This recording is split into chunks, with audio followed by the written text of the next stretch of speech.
Hello everyone, this is Dr. Arshad Ruhvi and welcome to the 5th episode of A Journey Within। आज की इस episode में हम बात करेंगे क्यों इस जर्नी में लोग फेल हो जाते हैं।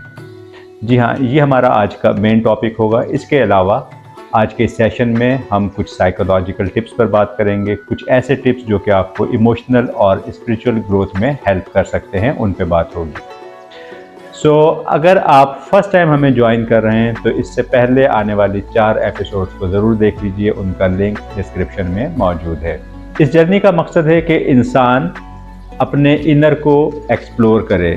जैसा कि इकबाल का शेर है कि अपने मन में डूब कर पा जा सुरागे ज़िंदगी, तू अगर मेरा नहीं बनता न बन, अपना तो बन। जी हाँ, तो हमें क्या करना है, हमें अपने अंदर की दुनिया को एक्सप्लोर करना है। इंसान बाहर की दुनिया को कंट्रोल करने में लगा रहता है और उससे कुछ कंट्रोल नहीं होता। लेकिन अगर आप अपने अंदर की दुनिया को कंट्रोल कर लेंगे तो बाहर की दुनिया भी खुद ब खुद आपके कंट्रोल में आ जाएगी। तो कैसे होता है ये सब कुछ, इसके लिए हमने पिछली 4 एपिसोड में भी बातें की हैं। बहुत सारे आपको टूल्स, टेक्निक्स, टिप्स बताए हैं जिन पे अमल करके आप सेल्फ कंट्रोल हासिल कर सकते हैं। अपने इनर पोटेंशियल को ज़बरदस्त तरीके से एक्सप्लोर कर सकते हैं, डेवलप कर सकते हैं। और आज के सेशन में हम बात करेंगे कि क्यों लोग फेल हो जाते हैं इस जर्नी में। दिस इज़ द जर्नी, और I can say this is the road least travelled. जब आप किसी ऐसे रोड पर सफ़र करते हैं जिस पे कम लोग हों तो आप नहायत तेज़ी से अपने सफ़र को तय कर सकते हैं, लेकिन अनफॉर्चुनेटली फिर भी लोग इस सफ़र में कामयाब नहीं होते। उसकी क्या रीज़न है, उस पर हम बात करेंगे, जानेंगे। तो बने रहिए हमारे साथ इस सफ़र में जिसका नाम है अ जर्नी विदिन। आपने अक्सर देखा होगा, बच्चे जब स्कूल से आते हैं तो बैग एक तरफ फेंकते हैं और फिर अपने खेल कूद में लग जाते हैं, अपनी एक्टिविटीज़ में लग जाते हैं। आजकल तो बच्चों के पास एक बहुत ही अच्छा मशगला है कि बस फ़ौरन से मोबाइल उनके हाथ में आ जाएगा, टैब उनके हाथ में आ जाएगा और बाकी सारी चीज़ें साइड में। थोड़ी सी देर के लिए सोचें कि स्कूल भेजने का क्या मकसद है। स्कूल भेजने का मकसद कोई सज़ा देना नहीं है, लेकिन बच्चे उसको एक सज़ा के तौर पे ही लेते हैं कि स्कूल से आएंगे, बैग साइड में फेंकेंगे और फिर अपने खेल कूद में, मोबाइल में, टैब में लग जाएंगे। जबकि उसका मकसद ये होना चाहिए था और होना चाहिए अभी भी कि बच्चों को किताबों से मोहब्बत हो, कि जब उनके पास टाइम हो फ़ौरन से कोई ना कोई किताब उठा के पढ़ना शुरू कर दें। लेकिन इसके बरक्स वो अपने स्कूल को, उन किताबों को एक बोझ समझते हैं। यही वजह है कि जब ग्रेजुएशन कर लिया, मास्टर्स कर लिया, तो फिर अक्सरियत किताबों से बहुत दूर हो जाती है।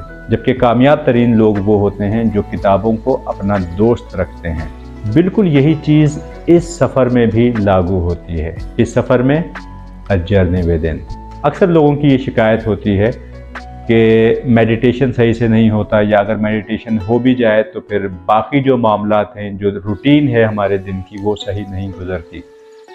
तो बेसिकली मेडिटेशन जब आप करते हैं 20 मिनट, 15 मिनट, 30 मिनट, तो उसका मकसद ये नहीं है कि बस 30 मिनट कर लिया और आपने अपनी जान छुड़ा ली, बल्कि उन 30 मिनट्स को, उसके दौरान जो अपने माइंड को आपने ट्रेन किया, उस प्रैक्टिस को आपने अपने बाकी पूरे दिन पे अप्लाई करना है, लागू करना है।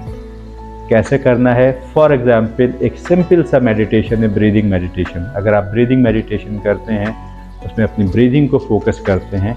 अगर आप में से किसी को नहीं पता कि ये ब्रीदिंग मेडिटेशन क्या है और कैसे करते हैं, तो ऊपर दिए गए लिंक पर क्लिक कीजिए और उसके ज़रिए आप इस मेडिटेशन को सीख सकते हैं। जिस तरह से रोज़ाना आप नहाते हैं, you take bath for your physical body, बिल्कुल इसी तरीके से this meditation is bath for your mind and your soul. इसे लाजमी तौर पे हर शख्स को करना चाहिए।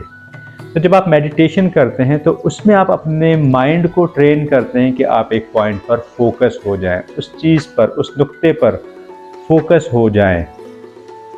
तो उसी फोकस को आपने अपने पूरे दिन में अप्लाई करना है। यानी अपनी ब्रीदिंग को आप फोकस करते हैं ब्रीदिंग मेडिटेशन में। तो जब मेडिटेशन कर लिया तो उस बच्चे की तरह जो स्कूल बैग फेंक के और अपने काम धंधे में लग जाता है, खेल कूद में लग जाता है, तो उसी तरह से आपने मेडिटेशन कर लिया, जान छूटी, ये वाला एटीट्यूड नहीं होना चाहिए। बल्कि जब मेडिटेशन करके फारिग हुए तो फिर वो जो आपने ट्रेन किया अपने ब्रेन को, अपने माइंड को, बिल्कुल उसी तरीके से आपने अपने पूरे दिन को गुजारना है, यानी माइंडफुलनेस के साथ। कि मेडिटेशन सुबह में करने के बाद फर्ज करो आप नाश्ता करते हैं, तो वो जो नाश्ता है, सबसे पहले जब नाश्ता आपके सामने आ गया तो अल्लाह ताला का शुक्र अदा करें, उसने आपको अपनी नेमतें दी, जो भी कुछ आपके सामने मौजूद है। फिर जब आप नाश्ता कर रहे हैं, वो चीज़ खा रहे हैं, चाय पी रहे हैं, तो उसके एक एक सिप को आप इंजॉय करें, फील करें।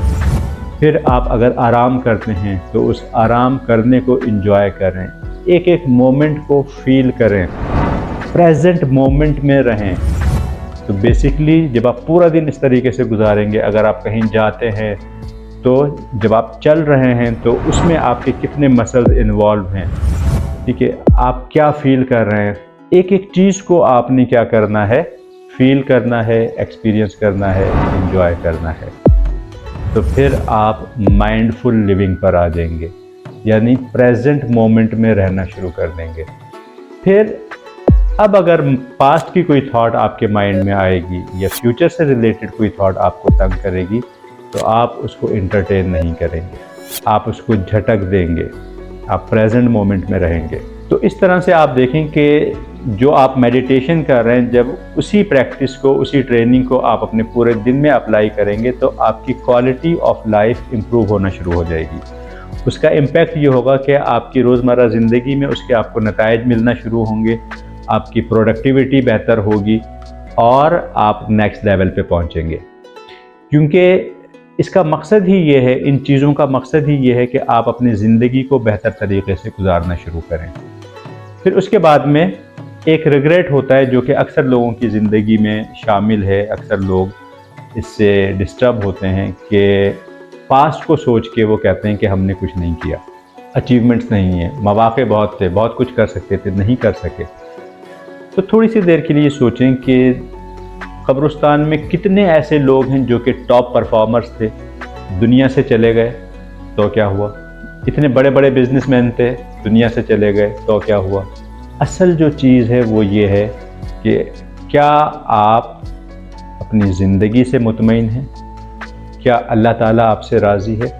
पूरी ज़िंदगी आप टीवी पे आते रहें, सुबह शाम टीवी पे बैठे रहें, नोटों की बारिश हो रही है, लेकिन अंदर से इत्मीनान नहीं है, सुकून नहीं है, अल्लाह ताला आपसे राज़ी नहीं है, मरते वक्त कलमा नसीब नहीं होता, तो ऐसी ज़िंदगी का कोई फ़ायदा नहीं।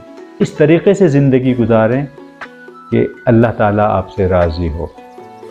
जब अल्लाह ताला आपसे राज़ी होता है तो फिर आपकी मोहब्बत अल्लाह ताला अपनी मखलूक के दिल में पैदा कर देता है। फिर आप जो भी काम कर रहे हैं उसमें आपको with little efforts you produce more results.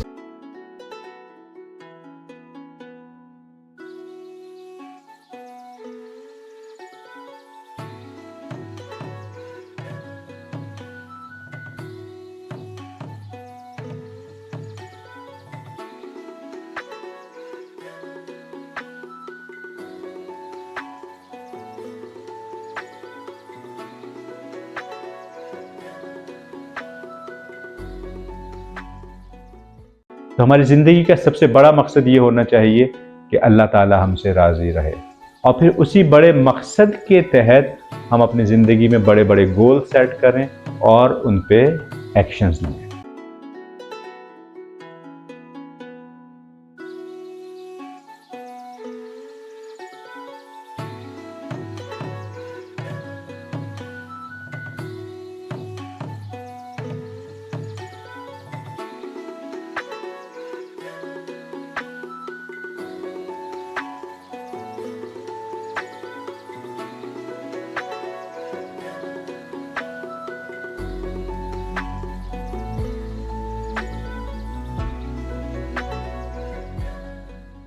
As you know, this is 5th episode of A Journey Within. This is a 10 episode series और इसमें आप आज 5वें एपिसोड में मौजूद हैं।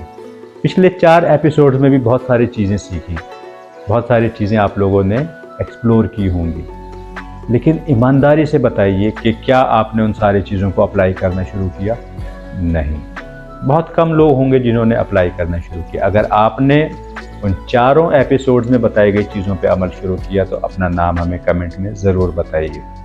I appreciate such people. लेकिन अगर नहीं किया तो आप अकेले नहीं हैं, क्योंकि ये आज का अलमिया है। You are living in the era of information. हर तरफ से इंफॉर्मेशन मिल रही है और हम ये सोचते हैं कि इंफॉर्मेशन जो हमने गेन कर ली तो हमने वो चीज़ सीख ली। सीखी नहीं है। इंफॉर्मेशन और नॉलेज में फ़र्क होता है। जब आप हासिल की गई इंफॉर्मेशन को अप्लाई करते हैं तो वो आपकी नॉलेज का हिस्सा बनती है। कोई भी चीज़ जो आप तक पहुंच गई, क्या वो आपने सीख ली? नहीं। सीखेंगे कब? जब उसको अप्लाई करेंगे। सिंपल सी चीज़ ये है कि अपनी ज़िंदगी में जो भी चीज़ सीखते हैं, चाहे छोटी छोटी चीज़ें ही क्यों ना हो, उन्हें अप्लाई करें। एक छोटी सी चीज़ सीखी, उसको अप्लाई करो। छोटी सी चीज़ सीखी, उसको अप्लाई करो। अपनी ज़िंदगी का एक उसूल बना लो कि मैं जो भी चीज़ सीखूंगा उसको अप्लाई ज़रूर करूंगा, क्योंकि knowledge is not power, applied knowledge is power.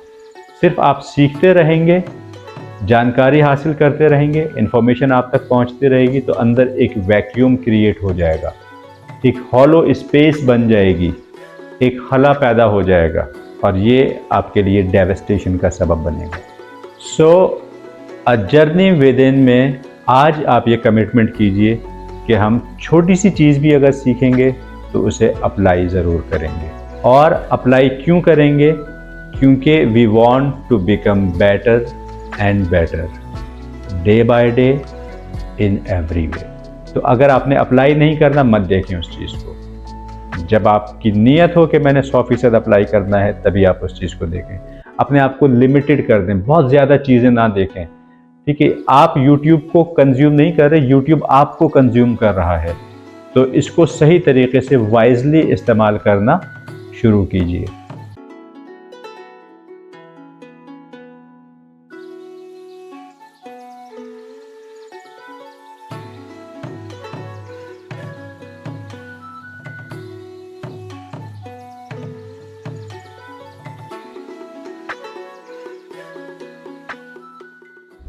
तो जब आप इन चीज़ों पर अमल करेंगे तो आपको आपकी ज़िंदगी के सफ़र में भी मज़ा आएगा और इस जर्नी विद इन को भी आप इंजॉय करेंगे। क्योंकि कहते हैं कि सफ़र का मज़ा लेना हो तो सामान कम रखें और ज़िंदगी का मज़ा लेना हो तो दिल में अरमान कम रखें।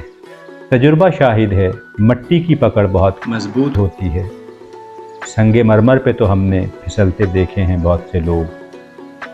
ज़िंदगी को इतना सीरियस लेने की ज़रूरत नहीं।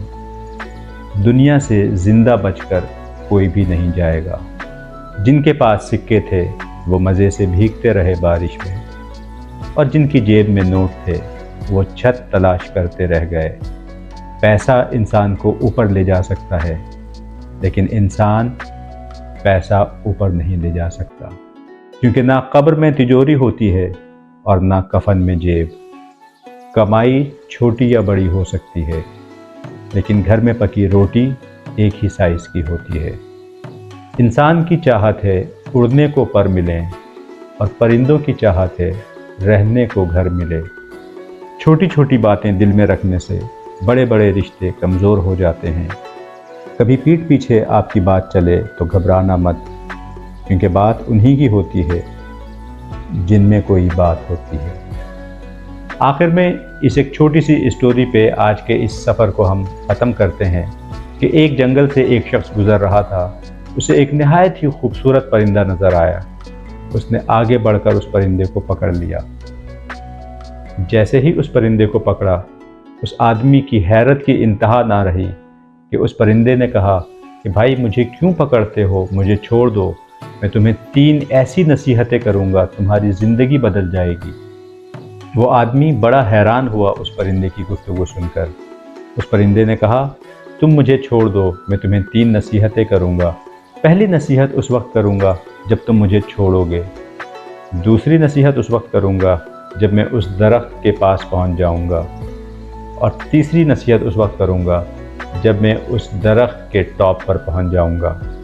तो उस आदमी ने कहा ठीक है। उस आदमी ने उस परिंदे को छोड़ दिया। जैसे ही उस परिंदे को छोड़ा, परिंदे ने कहा कभी भी अपनी माजी में की गई गलतियों पर अपने आप को टॉर्चर मत करना। उस आदमी ने दिल में सोचा ये कौन सी बड़ी बात है। परिंदा जब उड़कर दरख्त के पास पहुंच गया, उसने कहा कोई भी बात जो तुम्हारे कॉमन सेंस के ख़िलाफ़ हो उस पर भरोसा मत करना, यकीन मत करना। अब आदमी ये सोच रहा था कि इसने दोनों नसीहतें ऐसी बेकार की कि इनसे मेरी ज़िंदगी क्या बदलेगी। अभी वो सोच ही रहा था, परिंदे ने हंसते हुए कहा कि तुम बेवकूफ़ हो, तुमने मुझे छोड़ दिया। मेरे अंदर तो एक नहायत कीमती हीरा था जिसे तुम बेचते तो दुनिया के अमीर तरीन इंसान बन जाते। इतना सुनना था। अब वो आदमी अपने आप को बुरा भला कहने लगा, अफसोस करने लगा और अफसोस करते हुए बोला खैर जो हुआ सो हुआ, तुम मुझे तीसरी नसीहत तो करो। परिंदा उड़कर दरख्त के टॉप पर पहुंच गया और उसने कहा कि जब तुमने मेरी दोनों नसीहतों पर ही अमल नहीं किया तो तीसरी नसीहत का क्या करोगे। मैंने तुम्हें कहा था माजी में की गई गलती पर पछताना नहीं, अपने आप को टॉर्चर मत करना। तुमने मुझे छोड़ दिया और फिर पछताने लगे। मैंने कहा था जो बात कॉमन सेंस के ख़िलाफ़ हो उस पर यकीन नहीं करना, और तुमने यकीन कर लिया कि मेरे अंदर कोई कीमती पत्थर है। खैर जो हुआ सो हुआ। मैं तुम्हें तीसरी नसीहत करता हूँ कि जब तक तुम उस पर अमल ना कर लो जो तुमने सीखा है, मज़ीद सीखने की कोशिश नहीं करना। और यही मेरी आप सबको भी नसीहत है कि जब तक आपने जो सीखा उस पर अमल ना करें, मज़ीद सीखने की फ़िक्र में ना लगे रहें। सीखें, अप्लाई करें और आगे बढ़ें। आज के लिए इतना ही रखते हैं। मिलते हैं एक नई एपिसोड में। Till then take good care of yourself and keep travelling a journey with in.